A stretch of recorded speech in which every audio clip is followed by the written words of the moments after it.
Halo Talovers! Punya mobil keren dan kencang hasil jeripaya sendiri siapa sih yang gak patut bangga? Pastinya bentuk yang eksotis dipadu performa buas jadi prestis tersendiri bagi sang pemilik. Meski begitu, performa ganas dari dapur pacu nggak harus sinkron sama penampilan. Nggak sedikit juga yang kelihatannya nggak meyakinkan tapi sanggup bikin wajah para pemilik supercar cemberut sepanjang hari. Sebelum kita lanjut videonya, ingat ya, beberapa di antara cuplikan ini mungkin berbahaya untuk ditiru karena dilakukan di jalan raya. Kalau mau balapan, ya di sirkuit tertutup, jangan sampai nyelakain orang lain, oke? Sekarang, yuk kita simak videonya, check this out!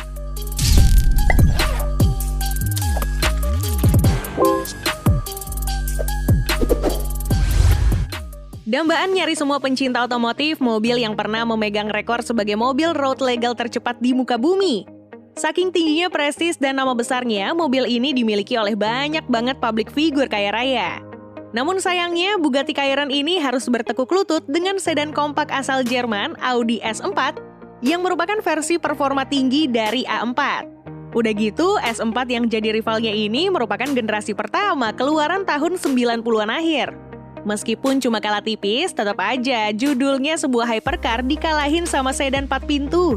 Usut punya usut, S4 tersebut telah dicun hingga 1000 horsepower. Pantas aja ya.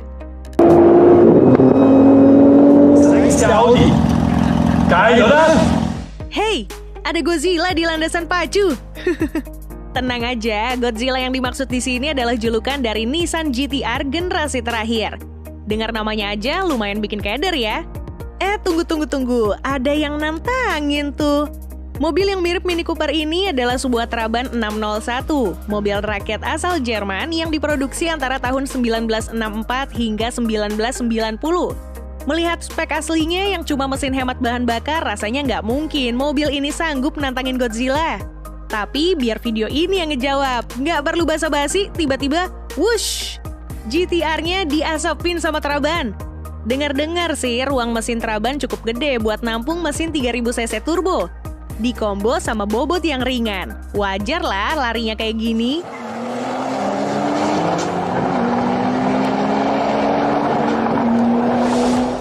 Lambang kuda jingkrak di sebuah mobil seakan jadi isyarat kalau di balik kap mesinnya ada luapan tenaga buas yang siap membawa pemiliknya berlari sekencang mungkin. Termasuk Ferrari 458 ini yang siap adu mekanik dengan siapapun di lintasan.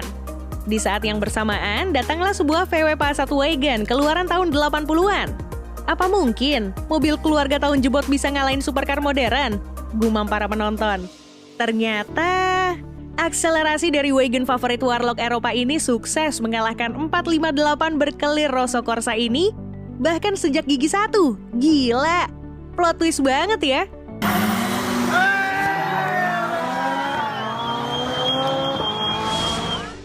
Dari kuda jingkrak, sekarang kita beralih ke banteng ngamuk.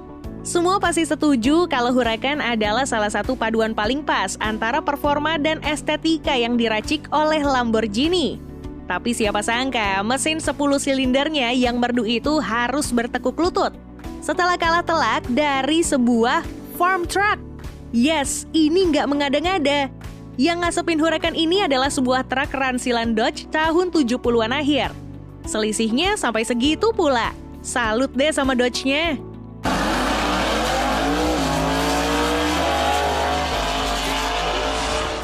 Honda Civic, mobil andalan anak muda sejak zaman dulu sampai sekarang. Di zaman 90 awal, kita mengenal Civic Genio si sedan dan Estilo si hatchback. Keduanya dicintai karena mesinnya yang operable, melebihi 2 kali lipat tenaga standarnya. Walau memang punya citra kayak gitu, nggak ada yang mikir kalau mobil yang dalam kondisi standar tampangnya kalem ini bisa nantangin sebuah Ferrari. Tepatnya 550 Maranello. Mana pas lewat rasanya santai aja gitu. Kayak nggak lagi beban apa-apa. Widih. Tapi inget ya, aksi ini jangan ditiru. Soalnya dilakukan di jalan umum walaupun kelihatannya ini jalan tol.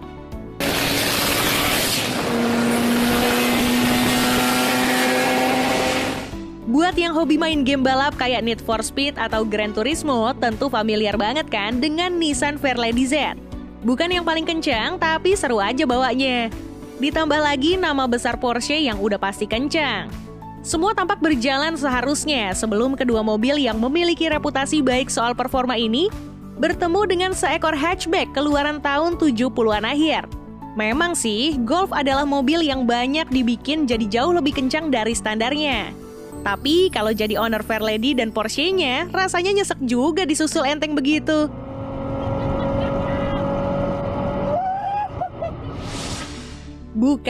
Bukan lada yang dipakai di dapur buat bumbu masak. Lada yang satu ini adalah brand mobil asal Rusia. Di frame ini, kamu lagi ngeliat Lada Niva. SUV bantet yang modelnya nggak ganti-ganti sejak tahun 1977 sampai sekarang. Wow, model abadi nih. Semua orang bisa bilang tampangnya outdated banget, tapi mesinnya, juga biasa aja. Dalam keadaan standar, mesin 1700 cc-nya yang populer cuma bisa lari maksimal 130 km per jam. Pelan.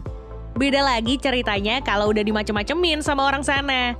Lihat nih, Nissan GT-R bukanlah lawan yang sepadan buat Niva di drag race. Bahkan, siapapun yang merancang Niva ini pasti nggak pernah berpikir mobil ini bakal dipakai balapan ngelawan supercar. Tapi, adu sprint 402 meter ia menangkan dengan mudah. Putin bakal bangga banget nih.